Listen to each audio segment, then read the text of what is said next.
नमस्कार, टुडे हिमाचल में आपका बहुत बहुत स्वागत है और मैं हूं गीतिका पांडे। आइए नजर डालते हैं हिमाचल प्रदेश से जुड़ी हुई आज की ताजा तरीन खबरों पर। 500 फीट गहरे नाले में लुढ़की कार, 3 लोगों की मौत। हिमाचल प्रदेश के मंडी जिले के सराज क्षेत्र में एक सड़क हादसे में 3 लोगों की मौत हो गई। जानकारी के अनुसार सोमवार को चंडीगढ़ नंबर की एक कार छतरी तहसील के तहत शोधा गांव में सड़क से करीब 500 फीट नीचे नाले में गिर गई। हादसे में 3 कार सवारों की मौके पर ही मौत हो गई। मृतकों की पहचान शोधा गांव के सचिन पुत्र कृपाराम, हंसराज पुत्र जानकू और महेश कुमार पुत्र हंसराज के रूप में हुई। सीरखड्ड में नहाने उतरे 2 युवकों की डूबने से मौत। हिमाचल प्रदेश के बिलासपुर जिले के घुमारवीं की सीरखड्ड में नहाने गए 2 युवकों की डूबने से मौत हो गई। बताया जा रहा है कि एक युवक घर से स्कूल आया था, दूसरा घर से शादी समारोह में काम करने के लिए गया था। पुलिस ने इस संदर्भ में घुमारवीं थाने में केस दर्ज कर लिया। पोस्टमार्टम के बाद शव परिजनों को सौंप दिया गया। हिमाचल में इस साल अब तक 648 आए मामले, 6 लोगों की मौत। स्क्रब टाइफस के प्रति लापरवाही खतरनाक हो सकती है। हिमाचल प्रदेश में इस वर्ष जनवरी से लेकर अब तक स्क्रब टाइफस के लिए 4382 टेस्ट किए गए। इसमें से 648 लोग पॉजिटिव पाए गए। इस दौरान स्क्रब टाइफस से 6 लोगों की मौत भी हुई।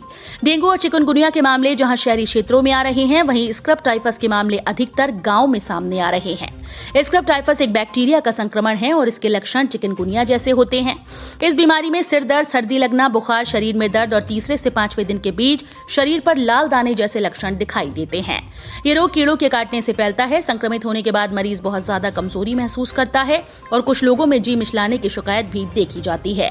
स्क्रब टाइफस में बुखार 7 से लेकर 12 दिनों तक रहता है। बुखार बिगड़ने की स्थिति में कमजोरी और भी ज्यादा बढ़ती है। परीक्षा शुल्क में दी रियायत, फर्स्ट और सेकंड टर्म परीक्षाओं सहित लिए बड़े फैसले। हिमाचल प्रदेश स्कूल शिक्षा बोर्ड की एक अहम बैठक बोर्ड अध्यक्ष डॉक्टर सुरेश कुमार सोनी की अध्यक्षता में संपन्न हुई। बैठक में कई मुद्दों पर चर्चा के बाद कई अहम फैसले लिए गए। बैठक में नई शिक्षा नीति के तहत फर्स्ट टर्म और सेकंड टर्म परीक्षाओं पर चर्चा हुई। चर्चा के बाद फर्स्ट टर्म की परीक्षाएं नवंबर और सेकंड टर्म की परीक्षाएं 15 अप्रैल के बाद करवाने पर निर्णय लिया गया। वहीं फर्स्ट टर्म और सेकंड टर्म की परीक्षाएं 35-35% के आधार पर करवाने का निर्णय लिया गया। इसमें 30% पाठ्यक्रम बोर्ड पेपर में नहीं होगा।